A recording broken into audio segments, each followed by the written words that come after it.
This is episode 15 of the CMD Project. I'm your host, Daniel Lackey. Today I want to talk about negotiations. How do you get better at negotiations?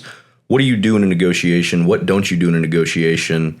I want to give some real life examples, some tips, some tricks that you can use that I've applied in my everyday life in multiple negotiations. I do in-person negotiations when I'm meeting with adjusters face to face. There's certain tricks that work there. And I've done over the phone and email negotiations as well. Now, negotiations, it's an everyday part of everyone's life, whether you want to admit it or not. Whether you're working a 9 to 5 and you are seeking a raise from your boss, or whether you are trying to get your child into a better school and you're talking to the decision makers of that school. Those are just a few random examples that I can think of off the top of my head. Number one, if you want to get better at negotiations, I have 4 books in front of me, and I highly recommend that anybody and everybody reads these books. If you're in sales, or personally, I think this knowledge within these books is very important for everybody. Number one is Getting to Yes, and this is in no particular order. I'm not ranking these. Number one, Getting to Yes here, though, absolutely great book. Breaks down negotiations, reaching agreements, taking the ego out of things, and just finding common ground and not making the negotiation about, the person and holding grudges on them, but finding the common ground and the problem. It has a lot of great information on how to implement certain tactics to reach settlements and negotiate to your favor. Number 2 here, and this is one of my favorites, is Never Split the Difference by Chris Voss, ex-FBI negotiator. He goes over a ton of stuff, and honestly, I probably use what I've learned out of this book more than anything else. Just very, very digestible, easy to understand, easy to apply to everyday life. These last 2 books, though, are pretty controversial. First, you have Niccolo Machiavelli's The Prince. This was a pretty hard read. It was written back in, I think, the 1700s. A lot of old English language in there, but my God, does he have some good information. A lot of people call these books unethical. They say that, they can be used for bad, which absolutely they can be used for bad, but I think the information in these books is very important to know so that when you're in a negotiation or when you're just living your everyday life, you're able to point out when someone's trying to use these unethical tactics on you. Now, not everything in these books is unethical, in my opinion. There are things that you can absolutely ethically use. The last book, and honestly, this one's probably my favorite. I know I said Never Split the Difference is one I use more than anything, but this one here, 48 Laws of Power, very, very controversial book written by Robert Greene. I don't even know what to say about this book. It is just full of just knowledge. Just absolute knowledge that you can use. And again, use certain things that are ethical, but the things that aren't ethical, for example, just knowing them. To be able to call someone on their shit when they're trying these unethical behaviors on you and these tactics, just being able to recognize it like that and just say, absolutely not, buddy. I know what you're trying here. I've read those books. I know those tricks, and being able to flip it on them. So I highly recommend all of these books. And I can tell you from when I started negotiating with my very first claim or very first negotiation to where I am today, my close rate is through the roof compared to where I was day one. Now, that's not to say you're going to read these books and you're going to work 100 claims or do 100 sales deals and you're going to have 100% close rate. I think that's absolute unrealistic expectations, and anybody telling you that is completely full of shit, but you're going to see great results. I want to go over a few of these things that I took through this book, some ethical, some not so ethical, but they must be used in certain situations. When I'm doing an insurance claim and I'm meeting with an adjuster, I'm having phone conversations with an adjuster, one of the laws from the 48 Laws of Power is always say less than necessary. And I implement that in all of my negotiations. I want to bait that other person into talking. I want them to speak. I want them to sell themselves. So even when I am talking, though, it's a lot of question-based talking to where it leads to more speaking on their more speaking from them. The more they talk, the more they're talking themselves into my position a lot of times. Meet with adjusters, and I'm not going to argue, man. Like I said, there's that old saying in this industry, and I'm sure it's across a lot of industries, that you get more bees with honey than you do with vinegar. Now, rather than argue, I'm going to win my arguments, my negotiations through actions. I'm not going to argue.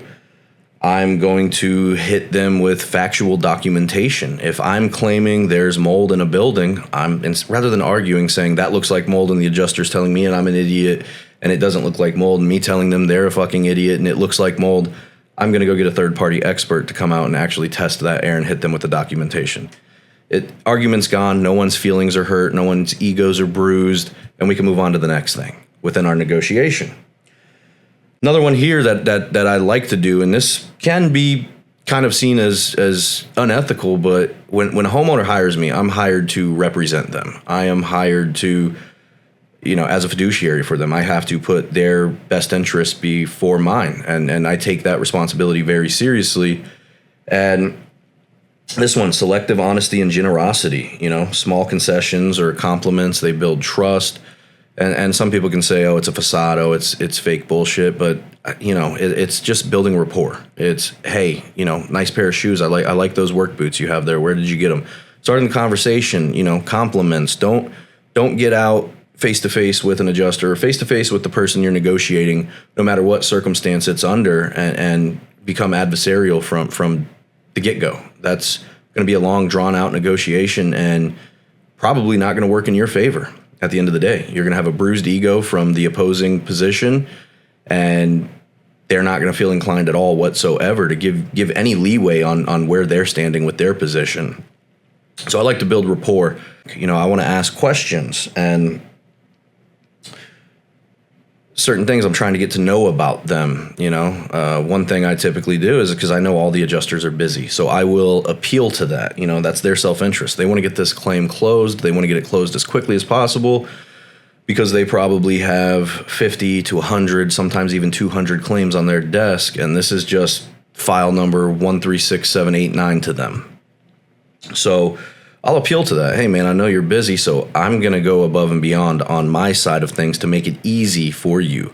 And that ties back into not arguing, providing them with documentation. A lot of times what I find is if I can provide the proper documentation, they're inclined to pay it. I'm not yelling at them. I'm not cursing at them.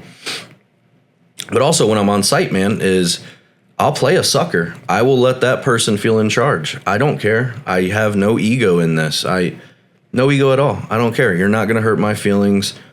You think I'm an idiot? Fine. Cool. Great. Why do you think that? Or you don't think that the structural integrity of this dwelling is compromised? Okay, great. Are you a structural engineer? I didn't think so. And, not being adversarial, but just asking questions. I'll play a sucker. Great. Fine. Absolutely. Not a problem. Well, would you give me the knowledge? Obviously I don't know. So you explain to me what's going on here and why your position is such that it is. And then in my negotiations, I'm planning all the way to the end. When it comes to claims, for example, and I know this doesn't relate to every type of negotiation out there, but with a claim, first thing I'm going to do is I'm going to read the policy, because the policy is the contract between the homeowner and the insurance company. It is a unilateral contract. The homeowner pays a premium every year. They have a subset of conditions, and if they meet those and they pay their premiums, the insurance company has to pay them out on their loss to put them back to proper pre-loss condition, otherwise known as properly indemnifying them. So I will plan to the end. I'm going to find out who the adjuster is that's doing the field inspection. I'm going to look up the license number on that adjuster. I'm even sometimes going to take it so far to where I will look that adjuster up on Facebook. I will look them up on Instagram. I will Google them. I will look them up on the website of whatever business they're working for. If I see they're a Miami Hurricane fan, great, let's talk about the Hurricanes. Well, it's just building rapport. It's finding out about your opponent, finding out about the opposition, building rapport, and planning to the end. If this is an adjuster that I'm familiar with, that I've worked with, that I know is difficult, that I know has an easily bruised ego, or They always want to be right. Okay, great. I'm going to plan to the end. I'm going to make this guy feel like he is the smartest person in the room. I'm going to just hit him with documentation. I'm not going to be disrespectful. I'm going to ask questions. We're going to talk numbers. And at the end of the day, I'm going to get what I want, but he's going to think that he's winning. It's all about just positioning that. If it's an adjuster I'm familiar with and I know they're a little over generous, which is oftentimes not the case because they have to go through management review, which I'd imagine a lot of you guys dealing with negotiations, no matter what it is, the person you're dealing with face-to-face oftentimes isn't the final decision maker. A lot of times it is their management, or they do have superiors that they have to answer to and go to for approval on certain things. So you just want to make it easy for them to go to that superior or that manager and get that approval. And you know, when talking, there's certain ways you want to speak. You know, if we're getting out of a truck or we're on the phone and I hear a certain tone of voice from that adjuster, if they answer the phone with an attitude right off rip, rather than me getting my ego bruised because they're giving me attitude, I want to make them feel heard. And that's simple just by labeling. Hey man, sounds like you're real busy. Sounds like you're frustrated. How's your day going? You know, if you come at someone in an adversarial manner and they hit you back with kindness, it's going to throw you off guard. It's just the way it is. It's disarming when you do that, when you acknowledge the way they're feeling and they feel heard. They're less likely to come at you adversarial. They're probably, and in my experience, going to change their tone and loosen up a bit, be more willing to talk, and the negotiation is going to go a lot farther. Another simple tactic you can use is just simply mirroring. And this is from Chris Voss, his book, Never Split the Difference. You know, this is a simple way that you can get people to speak more. I know I mentioned that earlier in this episode. We want to get them talking. A simple way you can get them talking. For example, an adjuster may say, well, I don't think those shingles are damaged, and I do not believe they need to be paid for. You don't believe they need to be paid for? And then let the silence brew. It's not going to work 100% of the time, but a lot of times it is. It's the way you phrase it. You're mirroring the last 2 to 4 words they said. Your tone of voice is a question. You don't think those shingles need to be paid for? You hear that silence? It's uncomfortable. It's awkward. Oftentimes what's going to happen is that opposing person is going to want to fill the void of that silence, and they're going to start talking. Yeah, I don't think they need to be paid for because 25% of the roof isn't damaged. Okay, well, great. You've got more information there now. Okay, you guys might still be opposing each other, but now they've given you a why. They've talked more. So now you can prepare a rebuttal for that.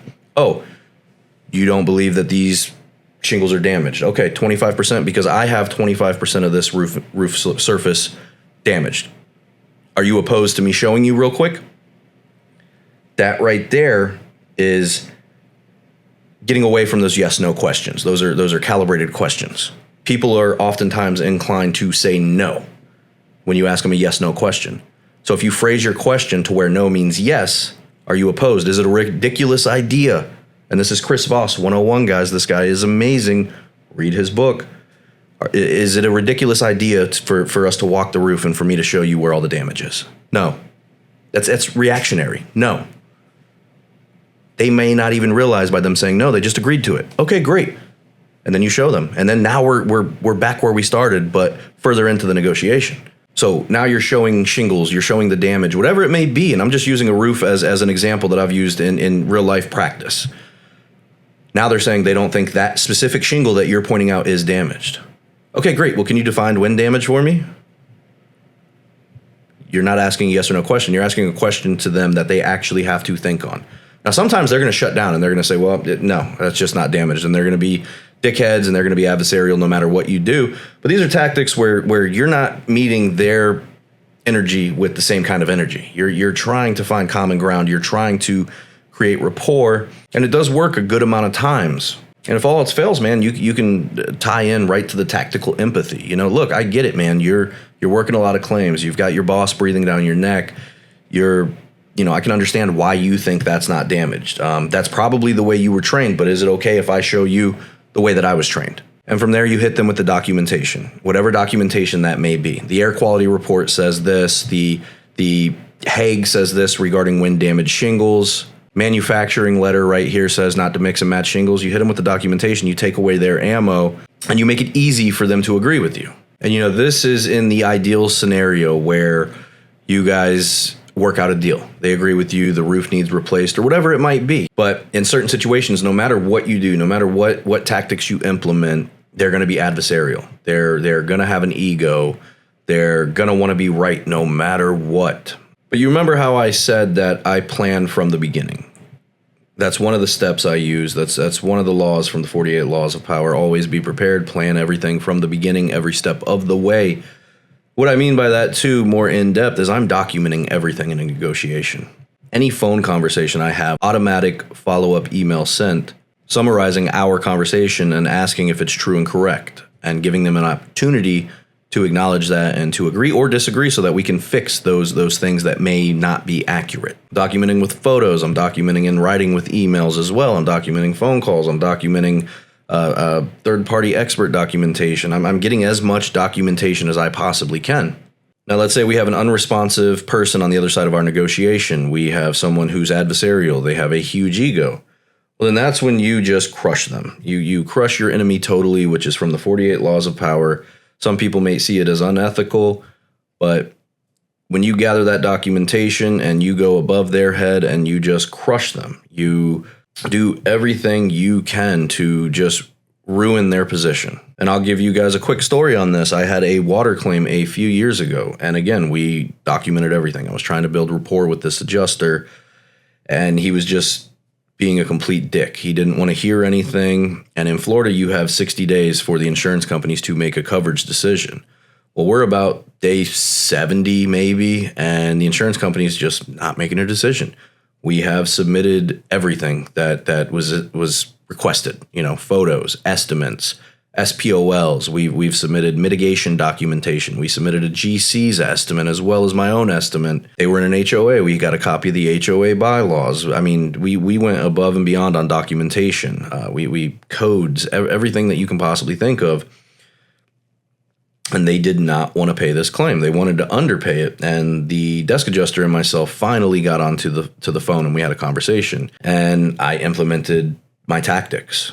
I let him talk. I asked questions, and it got to the point where the more questions I asked, I could see that he was beginning to get upset.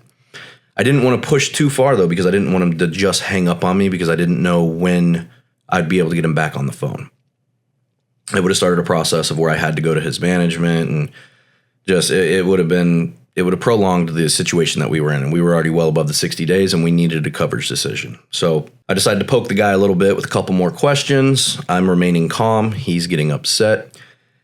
And he goes and says, well, I have $23K on the table. The homeowner can take it or leave it. So my next question to him naturally is, so what you're saying is either the homeowner accepts $23,000 or they're getting nothing? Either this is a covered loss or it's not a covered loss. Simple questions. He gets flustered. He hangs up the phone on me. He instantly realized that that was a big fuck up that he said. So I send a follow-up email, hello, Mr. Jones, for example. Forgot his name at this point. This was probably 2-3 years ago. For our conversation that we had on, August 13th at 4:35 p.m., and I wanted to document that because if it got into litigation and discovery happened, the attorneys can pull those phone records from the insurance company, from my understanding. You basically stated that the insurance company is going to take what you give her or she's going to get nothing. Now, on his part, that was very unethical for him to say. Well, needless to say, the manager of this desk adjuster calls me back within probably an hour or two, and we reach an agreement on the phone right then and there for $65,000, thus settling the claim, getting the homeowner paid out full, and it was a win. It was a successful negotiation there.